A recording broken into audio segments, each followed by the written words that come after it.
ನಮಸ್ಕಾರ ಸ್ನೇಹಿತರೆ. ಒಂದು ಶ್ರೀ ಸಪ್ತಗಿರಿ ಮನೆಮದ್ದು ಚಾನಲ್ ಇದೆ. ಅದರ ಮುಖಾಂತರ ಅನೇಕ ರೀತಿ ಎಪಿಸೋಡನ್ನು ಕೊಡ್ತಾಯಿದ್ದೀನಿ ಸ್ನೇಹಿತರೆ. ಹಲಸಿನೆಂಬುದು ಯಾವುದರಲ್ಲೂ ಅಷ್ಟು ಸಿಕ್ಕಲ್ಲ.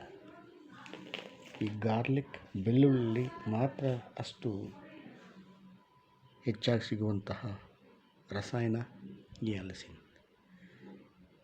ಇದು ಸೇವನೆಯಿಂದ ನಾನಾ ರೀತಿಯ ಕಾಯಿಲೆಗಳಿಗೂ ನಮ್ಮ ದೇಹದಲ್ಲಿ ಇರುವಂಥ ಅವಯವಗಳಿಗೂ ಇದು ಒಳ್ಳೆಯ ಔಷಧಿ ಆಗಿರುತ್ತದೆ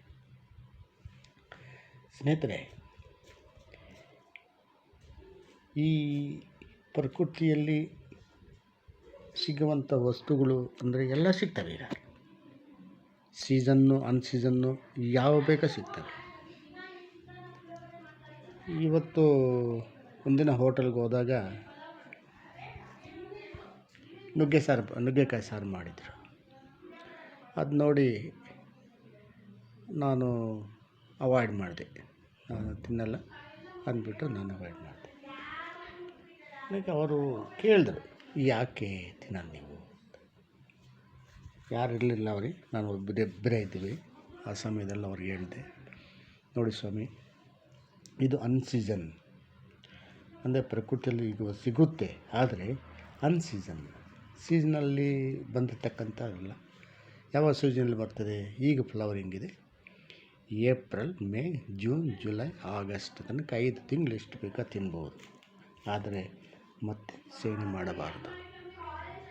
ಅದು ನಾನಾ ರೀತಿಯ ಕಷ್ಟಗಳಿಗೆ ಈಡಾಗ್ತೀವಿ. ಹಾಗೆ ಸರ್ ಗೊತ್ತಿಲ್ಲ, ನಾವು ಯಾರೋ ನುಗ್ಗೆಕಾಯಿ ಸಾರು ಮಾಡಿ ಚೆನ್ನಾಗಿ ವ್ಯಾಪಾರ ಆಗುತ್ತೆ ಅಂದರು, ನಾವು ಮಾಡಿದ್ವಿ. ಇಲ್ಲ ಸ್ವಾಮಿ, ಹಸಿವಿಗೆ ಹೋಟೆಲ್ಗೆ ಬರ್ತಾರೆ, ಒಳ್ಳೆಯ ಆಹಾರ ಕೊಡಿ. ಇಂಥ ಕೆಟ್ಟ ಆಹಾರ ಕೊಟ್ಟು ಅವ್ರಿಗೆ ತೊಂದರೆ ಕೊಡಬೇಡಿ. ಆ ಥರ ನಾವು ಸೀಸ್ನಲ್ ಸಿಕ್ಕುವಂತಹ ಹಣ್ಣು ಹಂಪಲನ್ನು ಸೇವನೆ ಮಾಡಬೇಕು, ಒಳ್ಳೆಯದು. ಅದೇ ಥರ ಈ ಕೆಲವರು ಈ ಸಾಯಂಕಾಲ ಮಧ್ಯಾಹ್ನ ಈರುಳ್ಳಿ ಬೋಂಡ, ಹಾಲು ಅಥವಾ ಟೀ, ಕಾಫಿ ಕುಡಿತಾರೆ. ಅದೂ ಸಹ ಅಷ್ಟು ಡೇಂಜರು. ಅದು ಸೇವನೆ ಮಾಡಬಾರ್ದು. ಈರುಳ್ಳಿಗೂ ಹಾಲಿಗೂ ಆಗಲ್ಲ. ಅದು ಗೊತ್ತಿಲ್ಲ, ನಾಲಿಗೆ ರುಚಿ ಹೊಟ್ಟೆಗೆ ಹೋದ ಮೇಲೆ ಅದು ಏನೇನೋ ಶುರುವಾಗ್ತವೆ. ಈ ಆಹಾರಗಳನ್ನು ನಾವು ಬಿಡಬೇಕು. ಯಾವಾಗ ಇದನ್ನು ಬಿಟ್ಟು ಸರಿಯಾದ ಸಮಯಕ್ಕೆ ಸರಿಯಾದ ಕಾಲಕ್ಕೆ ಬಂದಿರತಕ್ಕಂತಹ ತರಕಾರಿಗಳು, ಹಣ್ಣಂಪಲು ಸೇವನೆ ಮಾಡೋದು ಒಳ್ಳೆಯದು. ಅದೇ ರೀತಿ ಈಗ ಈ ವಾಟರ್ ಮೆಲನ್ ಬಂದಿದೆ, ಕರ್ಬೂಜ, ಕಲ್ಲಂಗಡಿ ಇವೆಲ್ಲ ಬಂದಿದೆ. ಇವನ್ನು ಸೇವನೆ ಮಾಡೋದು ಬಹಳ ಉತ್ತಮ. ಯಾಕಂದರೆ ಆ ಒಂದು ಎನ್ವಿರಾನ್ಮೆಂಟ್ಗೆ, ಆ ಒಂದು ಇದಕ್ಕೆ ಅದು ಬಂದಿರ್ತದೆ. ಅದನ್ನು ಸೇವನೆ ಮಾಡಬೇಕು. ಅನ್ಸೀಸನಲ್ ಬಂದಿರತಕ್ಕಂಥದ್ದು ಅದು ಸಹ ಸೇವನೆ ಮಾಡಬಾರದು ಸ್ನೇಹಿತರೆ. ಈ ಹಲಸಿನ ನಮಗೆ ಅಷ್ಟು ದೇಹಕ್ಕೆ ಒಳ್ಳೆ